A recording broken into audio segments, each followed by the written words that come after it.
এই মুহূর্তে যে খবরের দিকে নজর রাখবো, বিশ্বভারতীর উপাচার্যের মন্তব্যে বিতর্ক। বিশ্বভারতী নয় পশ্চিমবঙ্গ ভারতী, বিশ্বভারতী এখন বোলপুর ভারতী হয়ে গিয়েছে। উপাচার্যের মন্তব্য ভাইরাল।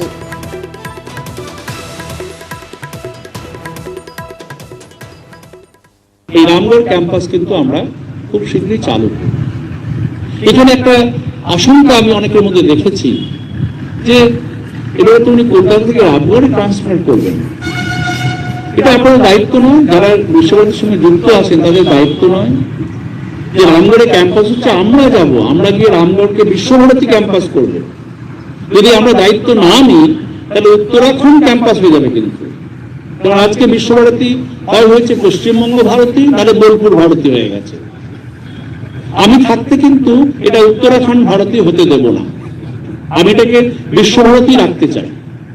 সেই জন্য আমাদের বেশ কিছু লোকজনকে কিন্তু ওখানে যেতে হবে। উপাচার্যের মন্তব্য ভাইরাল। ইন্দ্রজিৎ রয়েছে, কথা বলবো ইন্দ্রজিতের সাথে। ইন্দ্রজিৎ, কোথায় তিনি এই ধরনের মন্তব্য করলেন, কেনই বা এই ধরনের মন্তব্য করলেন তিনি? একদমই অবশ্যই যেটা বলে রাখবো, বিশ্বভারতীতে যে প্রজাতন্ত্র দিবস পালন করা হচ্ছিল বিনয় ভবন মাঠে, সেই বিনয় ভবন মাঠেই এই মন্তব্য করেছেন বিশ্বভারতীর উপাচার্য বলে জানা গেছে। তিনি প্রসঙ্গত যে বিশ্বভারতীর যে নতুন ক্যাম্পাস তৈরি হচ্ছে রামগড়ে, সেই ক্যাম্পাসের নিয়ে কথা বলতে গিয়ে তিনি বলেছেন যে বিশ্বভারতীর যে নতুন ক্যাম্পাস হচ্ছে রামগড়ে, সেখানে যেন রামগড় ক্যাম্পাস না হয়ে যায়, বিশ্বভারতী ক্যাম্পাসই জানা থাকে। যেমন তিনি উদাহরণ দিয়ে বলেছেন, যেমন বিশ্বভারতী এখন আর শুধু শান্তিনিকেতন বিশ্বভারতী নেই, বোলপুর ভারতী হয়ে গেছে। সব থেকে বড় কথা তিনি বলেছেন পশ্চিমবঙ্গ ভারতী হয়ে গেছে। অর্থাৎ তিনি রামগড়ে যে ক্যাম্পাস সেটাকে তিনি উত্তরাখণ্ড ক্যাম্পাস করতে দেবেন না, তিনি সেটা যেন বিশ্বভারতী ক্যাম্পাস হিসেবেই থাকে, এমনই মন্তব্য তিনি করেছেন। এই নিয়ে কিন্তু চারিদিকে নিন্দা চলছে, কারণ বিশ্বভারতী এবং শান্তিনিকেতন দুটোই কিন্তু বোলপুর এবং শান্তিনিকেতন একে অপরের পরিপূরক, এইভাবেই কিন্তু চলে আসছে দীর্ঘদিন ধরে। কিন্তু বিশ্বভারতীর উপাচার্য কেন এই ধরনের মন্তব্য করলেন তা নিয়ে সকলেই নিন্দা জানাচ্ছেন।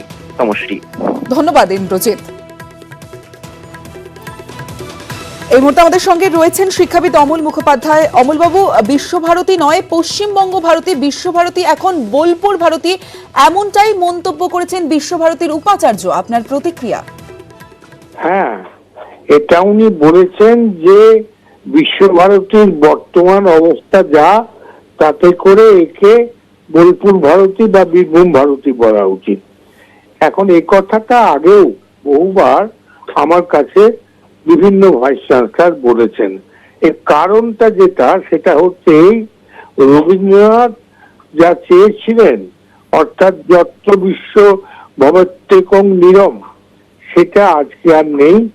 আজকে আমার কাছে প্রত্যেক ভাইস চ্যান্সেলর বলেছেন, স্যার এখানে বিশ্বের লোক ছাত্রছাত্রী আর আসে না, এখানে 90% হচ্ছে বোলপুর অথবা বীরভূমের ছাত্রছাত্রী। সেই জন্য তিনি যে বিশ্বভারতীর নামটা বদলানো উচিত এ কথা বলেননি। তিনি বলেছিলেন আজকে যে অবস্থা, তাতে করে এটা প্রায় বোলপুর ভারতী অথবা বীরভূম ভারতী হয়ে গেছে। এ কথাটা আগেও আমাকে বহুবার অন্যান্য ভাইস চ্যান্সেলর বলেছেন। তার কারণ বিশ্বভারতীতে আজকে আর বিশ্বের বিভিন্ন ছাত্রছাত্রী পড়তে আসছে না, এটাই আমার বক্তব্য।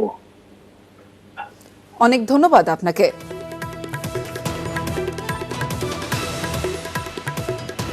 এই মুহূর্তে আমাদের সঙ্গে রয়েছেন সুপ্রিয় ঠাকুর, প্রবীণ আশ্রমিক বিশ্বভারতীর। আপনার কাছে জানতে চাইবো যে উপাচার্যের এমন মন্তব্য কিভাবে দেখছেন?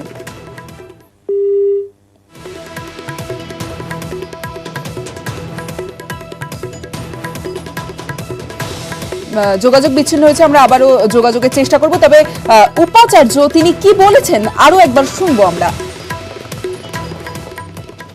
এই রামগড় ক্যাম্পাস কিন্তু আমরা খুব শীঘ্রই চালু করব।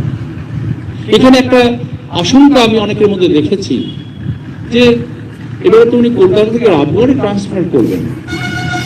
এটা আপনার দায়িত্ব নয়, যারা বিশ্বভারতীর সঙ্গে যুক্ত আছেন তাদের দায়িত্ব নয় যে রামগড়ে ক্যাম্পাস হচ্ছে আমরা যাব, আমরা গিয়ে রামগড়কে বিশ্বভারতী ক্যাম্পাস করব।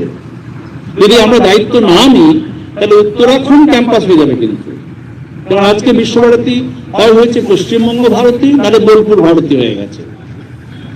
আমি থাকতে কিন্তু এটা উত্তরাখণ্ড ভারতী হতে দেব না, আমি এটাকে বিশ্বভারতী রাখতে চাই।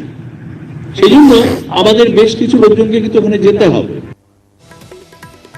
বিশ্বভারতী নয় পশ্চিমবঙ্গ ভারতী, বিশ্বভারতী এখন বোলপুর ভারতী হয়ে গিয়েছে। উপাচার্যের মন্তব্য ভাইরাল। এই মুহূর্তে আমাদের সঙ্গে রয়েছেন বিশ্বভারতীর প্রবীণ আশ্রমিক সুপ্রিয় ঠাকুর। আপনার কাছে জানতে চাইব, উপাচার্যের এমন মন্তব্য কিভাবে দেখছেন? খুব দুঃখের বিষয়, ইনি তো কোনো নিয়ম কানুন মানেন না, উনি যা খুশি তাই বলেন। বিশ্বভারতীকে কোথায় তার উপকার করবার চেষ্টা করছেন না সমস্ত সময় তার সমালোচনা করছেন। এটা খুবই দুঃখের বিষয়, আমাদের খুবই খারাপ লাগছে। অনেক ধন্যবাদ আপনাকে।